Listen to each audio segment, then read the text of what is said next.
Um gênio diabólico conhecido como o Criador criou essa terra ideal, impedindo sistematicamente que qualquer pessoa se tornasse um super-herói para governar sua terra perfeita. Ele colocou os supervilões no comando de diferentes regiões, e juntos o Conselho do Criador orquestrou silenciosamente a história do mundo. Quando Tony Stark descobriu a verdadeira história do mundo, o Conselho do Criador perpetuou um terrível ataque à cidade de Nova York em nome de Stark. Duas vítimas desse ataque foram Norman Osborn, CEO da Oscorp, e sua esposa Emily, e agora seu filho Harry Osborn está prestes a descobrir a verdade do mundo em uma busca por justiça, que eventualmente o levará a um vigilante mascarado chamado Peter Parker.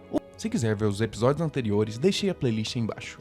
O mês atual em que estamos, na verdade é maio, mas para começar, a gente retrocede vários meses, até uma memória importante, uma conversa que Harry teve com seu pai, Norman Osborn, porque nesse momento, tanto Norman quanto Emily, os pais de Harry, estão esperando ele chegar a um evento, e ele está atrasado. Norman não está nada feliz com isso, porque de um lado sua esposa Emily fala: tenho certeza que Harry tem um bom motivo, mas Norman responde: não, ou você está onde deveria estar ou não está, o resto é só desculpa. Por um momento até a esposa dele rebate: e suponho que o grande Norman nunca se atrasou pra nada na vida. E ele diz algo como: eu me atrasei uma vez, e nunca mais. Enquanto eles estão nessa discussão, Harry liga pra mãe, porque, claro, ele não ia ligar pro pai. Quando isso acontece, Norman fala: não, deixa eu atender. E como você já deve ter adivinhado, isso pega Harry totalmente desprevenido, porque ele está torcendo pra mãe atender. Assim, ele poderia simplesmente dizer que está chegando em 5 minutos, e evitar a bronca do pai. Mas não, Norman atende e pergunta: Harry, cadê você? E dá pra perceber que nesse momento,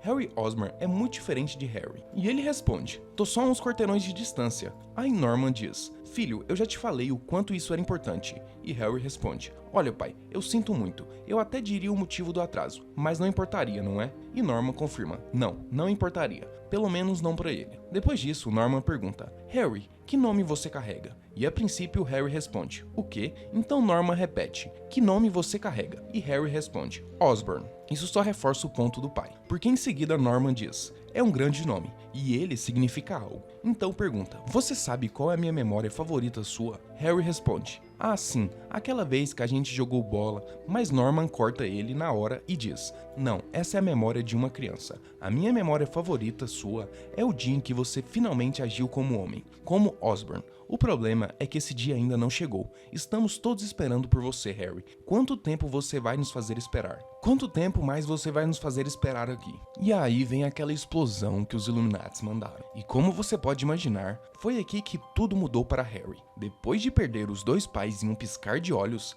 além de estar aterrorizado e confuso, ainda havia aquele pensamento: era pra eu estar ali. Mas depois disso, algumas semanas mais tarde, ele e sua esposa Green vão até o advogado de Norman, já que Norman Osborn tinha quase toda a sua herança e bens pessoais em uma holding destinada à sua família. Só que no fim das contas, Harry e sua esposa Green são praticamente os únicos familiares que restaram. Na maior parte, esse processo é bem rápido, com exceção de alguns detalhes relacionados à empresa em si, porque essa parte ainda precisa passar pelo inventário, enquanto o testamento está sendo executado. Então o advogado diz a eles que essa parte pode levar até 6 meses, mas quando isso terminar, como Harry é o beneficiário principal, ele vai assumir o controle quando tudo estiver resolvido. Até lá, tanto ele quanto Green podem sentar no conselho, então por enquanto eles ainda têm algum acesso e algum nível de controle, até que tudo seja resolvido. E no final, Oscorp pertencerá a Harry. Mas logo antes de terminarem, o advogado entrega a Harry um cartão com a peça de rei, de xadrez, avisando que isso foi entregue em seu escritório, naquela manhã,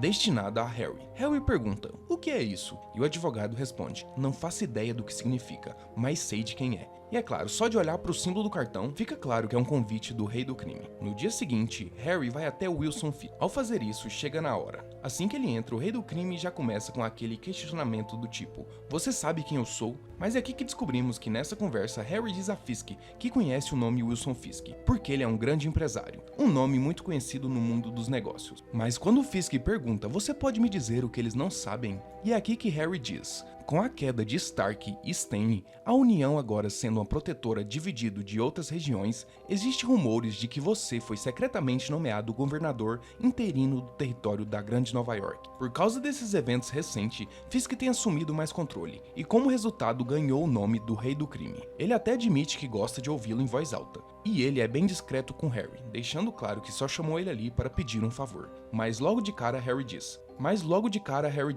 Ei, eu não sou meu pai, não tenho influência dele, nem seu pedigree, vai levar um bom tempo até que eu chegue lá. Mas Fisk não está nem preocupado com isso e manda ele se virar. E também diz: Obadiah Stane e Howard Stark não têm mais família para passar suas empresas adiante. Eu preciso de alguém para eliminar os vestígios e impedir que elas cresçam novamente. Porque sem dúvida o valor da empresa ainda está lá, mas o Wilson não pode se incomodar em vasculhar para ver o que realmente vale a pena e o que não vale. Então Harry diz: com todo respeito, isso parece ser problema seu e não meu. E é quando Wilson Fisk responde: não se eu vender pra você. O que a partir daqui começa a explicar muitas pistas do que vimos anteriormente nessa série, como o logotipo das indústrias Stark no traje de Harry, e também como ele entrou na armadura do Homem de Ferro. Depois disso avançamos 2 semanas, onde encontramos Harry, Gwen e Otto Octavius. Durante esse tempo, ainda em fase inicial, eles colocaram Otto no comando de investigar muita da tecnologia Stark, e depois que Otto descobriu uma referência apagada em uma sala oculta, ele basicamente pensou: ok, temos que abrir para ver o que tem dentro. Ele levou 2 dias para cortar o que parecia ser parede de titânio, com 15 centímetros de espessura, só para descobrir que o titânio não era exatamente titânio, mas sim um composto autorregenerativo. E é por isso que ele demorou tanto tempo para abrir a passagem nessa sala. Por um momento, Harry comenta algo: imagina fazer todo esse corte e não ter nada dentro, já que não há fonte de energia externa levando nada para lá. Mas quando eles entram, encontram uma tonelada de trajes de Howard Stark, junto com vários outros projetos em que Howard estava trabalhando. E Otto Octavius ficou maravilhado com isso tudo, porque toda essa sala funciona com reator a ar, algo que ele quis colocar as mãos por anos, e agora finalmente pode. Para ele é como uma criança entrando numa loja de brinquedo e de doce onde tudo é de graça. Então ele vai até o terminal, assumindo que pode encontrar mais informações lá, e pergunta a Gwen se ela quer que ele investigue. Ela dá um rápido sim, e Otto basicamente pensa: não precisa me dizer 2 vezes. Mas claro, logo de cara Otto percebe que precisa de uma senha para entrar. Gwen diz que está tudo bem, que eles vão conseguir uma equipe para decifrá-las em horas ou dias. Porém, em questão de segundos, Otto consegue acesso e diz que foi bem simples, já que a senha era Anthony, com o 0 no lugar do O. E ele diz: pais e filhos, certo? E Harry responde: algum deles, porque ele duvida muito que seu pai teria feito algo parecido. E assim que Otto faz o login, parece que ele tem acesso a tudo ali: contas, design de traje, outras pastas marcadas como criador ou conselho, e planos com ciclos de até 50 anos. Enquanto Otto está babando por todas essas informações, Gwen diz: espera, Otto, e ele corrige: é Dr. Octavius. Então ela insiste: Otto, vou precisar que você assine um AND. Porque no momento, Otto Octavius já tem um assinado em vigor, que ele concordou. Mas agora que viram e entraram nessa sala, Gwen reforça: não, vamos precisar que ele assine um novo, sendo mais rigoroso. Gwen sabe que não importa o que eles coloquem nesse acordo, Otto Octavius vai aceitar, porque ele entende que se não assinar, não poderá brincar com os novos brinquedos. Então, imediatamente, sem nem mesmo ouvir o primeiro rascunho, ele simplesmente diz a Gwen: onde eu assino. Depois disso, seguimos para o que seria agora 4 meses atrás, com Otto apresentando a Harry o novo traje que Harry pediu, embora com algumas modificações, porque para Harry, depois de ler as notas de Howard, ele descobriu que tem peixes maiores para fritar, e é por isso que ele pediu a Otto para fazer um traje desse. Ao ver isso, Otto diz a Harry que sabe que ele queria ir com uma cor mais escura, mas acontece que ele não pode simplesmente pintar o material. Em vez disso, você tem que ligar os pigmentos ao metal em um nível molecular, e Otto teria trazido para um tom mais escuro, mas então começou a parecer marrom. Então eles tiveram que ir com o que tem ali mesmo, mas mesmo assim Harry gosta. Depois disso, ele mostra a Harry uma das câmeras modulares capazes de expansão rápida, que à primeira vista parece ser apenas outra bomba, mas ele explica a Harry que dependendo da carga útil, ele pode substituir o catalisador por uma variedade de reações. Em seguida, Octavius mostra a Harry o planador, mas Harry diz: eu pensei que esses trajes pudessem voar, o que é muito válido, mas nesse estágio, Otto não está confortável em operar o voo deste traje a partir do reator Arc, além de suas modificações, e é uma daquelas coisas, é melhor prevenir do que remediar. Logo após, Harry vê outro dispositivo deixado de lado e pergunta a Otto: o que é isso? Otto diz que não tem certeza, porque não está conectado à rede. Harry então pergunta: espera, rede? Seguindo isso, Otto diz a Harry para colocar o capacete, porque quer mostrar algo a ele. Quando Harry coloca, ele vê vários pontos vermelhos no mapa. Otto explica que tudo isso roda em uma rede segura que conecta toda a tecnologia propriedade nível 1 dedicada. Cada um desses pontos vermelhos é outras peças de tecnologia Stark, como outros trajes ou qualquer IA dedicada à rede. Mas o que você está vendo aqui é instantaneamente na rede de 2 dias atrás. Isso é como está agora. E assim que Otto muda para o tempo real, há muito mais pontos na tela. Porque entre ontem à noite e 6 da manhã de hoje, mais de 100 peças das tecnologias Stark simplesmente apareceram. Otto não tem certeza se são antigas ou dormentes, se é tecnologia que está apenas acordando ou se é algo completamente novo. A partir daqui começa a investigação de Harry para descobrir o que exatamente está acontecendo. Então avançamos um mês, o que nesse ponto nos coloca pouco depois do encontro de Peter com o Shocker. Ou para ser mais específico, o segundo encontro de Peter com Shocker. Na época, sabíamos desde a segunda edição que Harry estava observando. Agora, voltando à edição 2, descobrimos que Harry abordou o Shocker para descobrir de onde ele conseguiu aquele equipamento. Harry diz: "Sabe, acho que você tem algo que não é seu." Inicialmente, o Shocker acredita que Harry está tentando impedi-lo de fugir com todo aquele dinheiro. Então ele tenta eletrocutar Harry, mas Harry simplesmente desativa as luvas e até diz ao Shocker: "Eu as desliguei porque não estou aqui pelo dinheiro, estou aqui pelas luvas. Onde você conseguiu?" O Shocker então responde: "Ei, se eu te disser onde peguei as luvas, posso ficar com dinheiro?" Harry simplesmente diz claro. Então Shocker conta: "Ok, bom, eu tava roubando um cara em seu apartamento. Acontece que ele deve ter morrido. Teve um ataque cardíaco ou algo assim, sentado em uma cadeira favorita. De qualquer forma, havia uma luz, e aquele garoto terrorista Stark estava falando sobre algo, e a luz se apagou. E essas luvas estavam ali, então eu coloquei."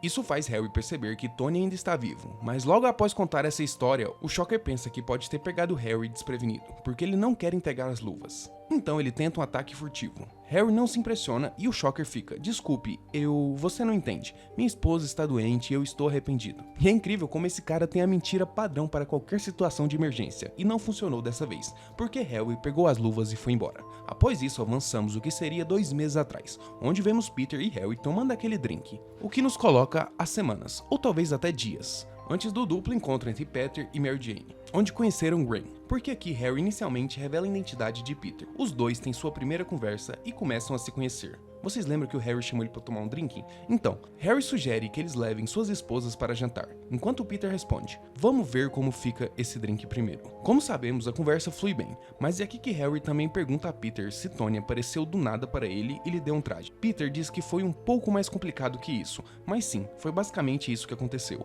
Então é claro, Peter pergunta se Harry conseguiu seu traje da mesma maneira. Harry responde que não. "Eu descobri do jeito difícil." Isso deixa Peter, que naquele momento estava desconfiado, pergunta: "O que você quer dizer com isso?" Harry então explica abertamente: "Bem, depois que a Stark foi envolvido na morte dos meus pais, eu herdei a empresa do meu pai. Depois, basicamente, me deram a empresa do Stark também. Quando estava lendo todos os segredos da família Stark, descobri que as pessoas que me deram essa empresa podem ser mais malvadas da história, e que possivelmente foram elas, não o Stark, que realmente tiveram o sangue dos meus pais nas mãos, o que eu acho inevitável." Para Peter isso faz total sentido. Sim, isso definitivamente se qualifica do jeito difícil. Então Harry pergunta a Peter se ele sabe o porquê Stark o escolheu. Peter explica como a mensagem do Tony mencionava que ele deveria ter uma vida diferente, que ele deveria ser um herói. E assim que Peter ouviu isso, ele soube no fundo que era verdade. Então por um momento os dois chegam a um acordo onde pensam: "Ei, temos que fazer algo sobre isso, porque é isso que os heróis fazem." E realmente é uma maneira interessante de terminar esse flashback, com esses caras concordando com a ideia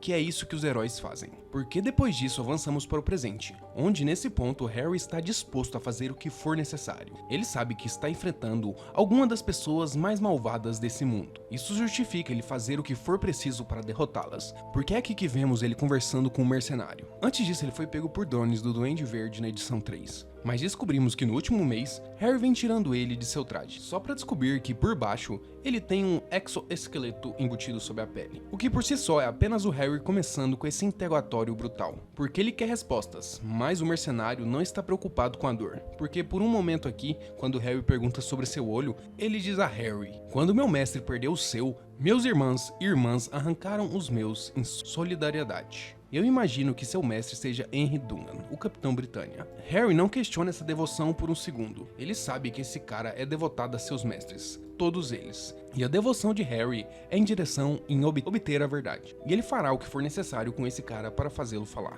Tem até um momento aqui onde o mercenário diz a ele: "Eu já vi de tudo antes. Todo mundo pensa que quer ser um herói, até que isso realmente custe alguma coisa. E sempre custa. Nós certificamos disso. Então nós vemos o que você realmente é." Mas no que diz respeito ao Harry, ele tem esse cara trancado em uma sala, onde pode ir e vir quando quiser, e ele não sente nem um pouco ameaçado por ele. E aqui que Harry diz: meu pai sempre falou sobre a diferença entre ser um menino e um homem. Talvez ele estivesse certo, mas talvez você também esteja. Eu sou um menino ou um homem? Um herói ou algo mais? Acho que estamos prestes a descobrir. Continua. Muito obrigado por assistir e até mais.